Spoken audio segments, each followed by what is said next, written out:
Hello friends, welcome to फुलवारी। आज हम बात करेंगे कि एडेनियम सीड पॉट की केयर कैसे करें ताकि हम उनसे पूरे सीड्स हमें मिल पाए और हम उन्हें अच्छे से जर्मिनेट कर पाएँ।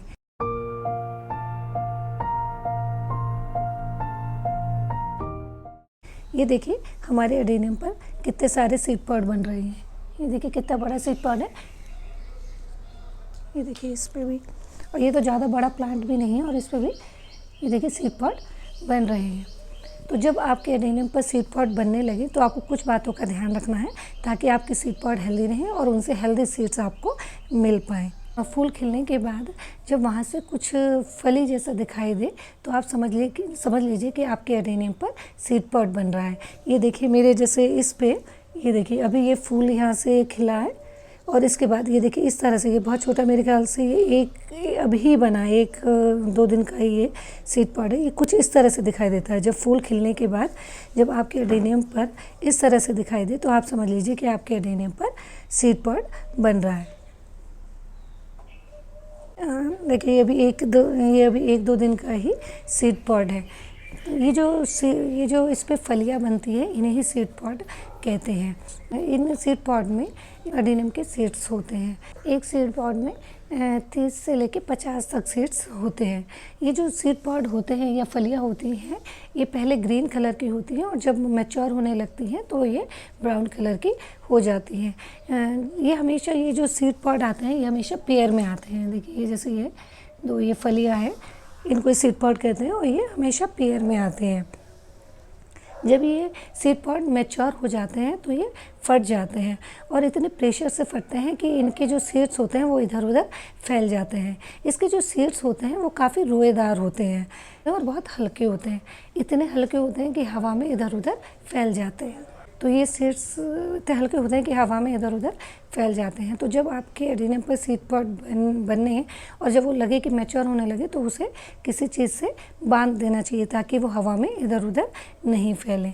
देखिए जब एडेनियम पे जब सीड पॉट बनने लगते हैं तो कुछ बातों का आपको ध्यान रखना है ताकि अच्छे से आपको सीड्स मिल पाएँ। पहली बात ये, देखिए जब आपके एडेनियम पर सीड पॉट बनने लगे तो आप उसे अच्छे से फर्टिलाइज़ करें। बहुत ज़्यादा फर्टिलाइज़र की भी रिक्वायरमेंट नहीं होती, बस ये है कि आप हर महीने उसमें 1 मुट्ठी वर्मी कंपोस्ट डाल दें। इससे क्या होगा, आपका एडेनियम हेल्दी रहेगा और उसके सीड पॉट भी हेल्दी रहेंगे। दूसरी बात जो आपको ध्यान रखनी है वो ये कि आपको एडेनियम पर जब सीड पॉट बनने लगे तो आप उसको पानी ऊपर से कभी नहीं दें। जब भी आप उस पर वाटरिंग करें तो उसके बॉटम में इस तरह से गमले में नीचे ही पानी दें।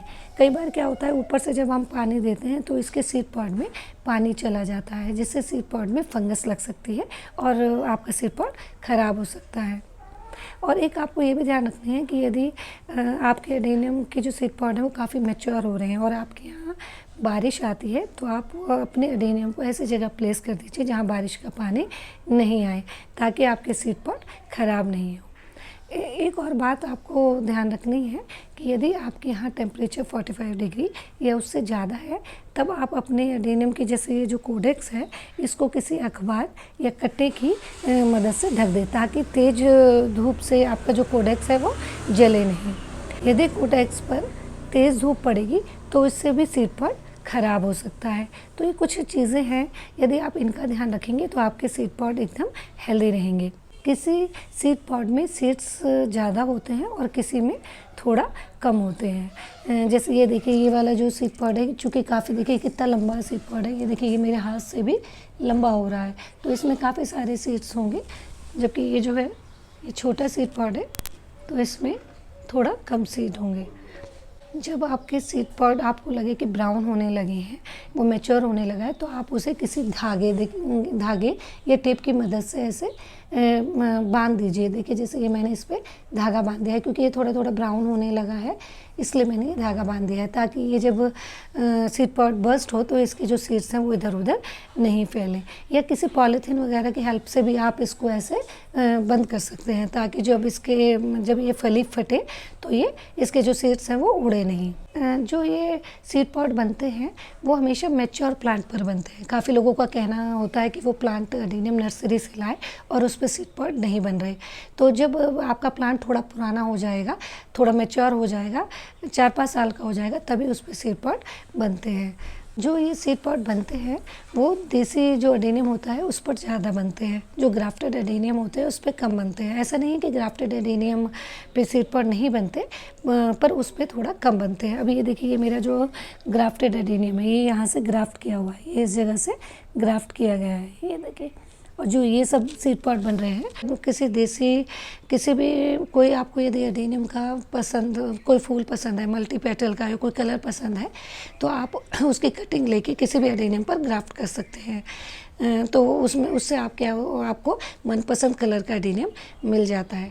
मुझे अडेनियम बहुत पसंद है, मैं तो जब भी नर्सरी जाती हूँ मैं 1-2 अडेनियम उठा के ही लाती हूँ। मेरे पास अडेनियम का बहुत ज़्यादा कलेक्शन है। तो इस तरह से जब आपके अडेनियम पे सीड पॉड बने तो आप कुछ बातों का ध्यान रखें, उसे अच्छे से फर्टिलाइज़ करें। स्पेशली पानी का आप ध्यान रखें कि पानी ऊपर से बिल्कुल नहीं डालें, पानी उसके सीड पॉड में नहीं पड़े। बस और कोई कुछ खास आपको बहुत ज़्यादा केयर भी इसकी नहीं करनी है, बस इन 3-4 बातों का आप ध्यान रखें तो आपके सीड पॉड एकदम हेल्दी रहेंगे। ये देखिए कितनी अच्छी फ्लावरिंग अडेनियम पे इस समय हो रही है, जबकि इस समय बहुत ज़्यादा गर्मी है। इस समय हमारे यहाँ 42 डिग्री टेम्परेचर हो रहा है, तब भी देखिए कितनी अच्छी फ्लावरिंग इस पर हो रही है। यदि आपके पास बहुत सारे अडेनियम हैं तो उन्हें आप पास रखिए, इससे भी सीड पॉड ज़्यादा बनते हैं। तो बस इन कुछ बातों का ध्यान आप अपने जब आपके अडेनियम पर सीड पॉड बने रखें तो आपके जो सीड पॉड हैं वो एकदम हेल्दी रहेंगे और आपको ढेर सारे उनसे सीड्स मिल जाएंगे और आप उनसे काफ़ी सारे नए प्लांट्स तैयार कर सकते हैं। यदि वीडियो अच्छा लगे तो लाइक और शेयर कीजिए और प्लांट से रिलेटेड कंटेंट के लिए फुलवारी को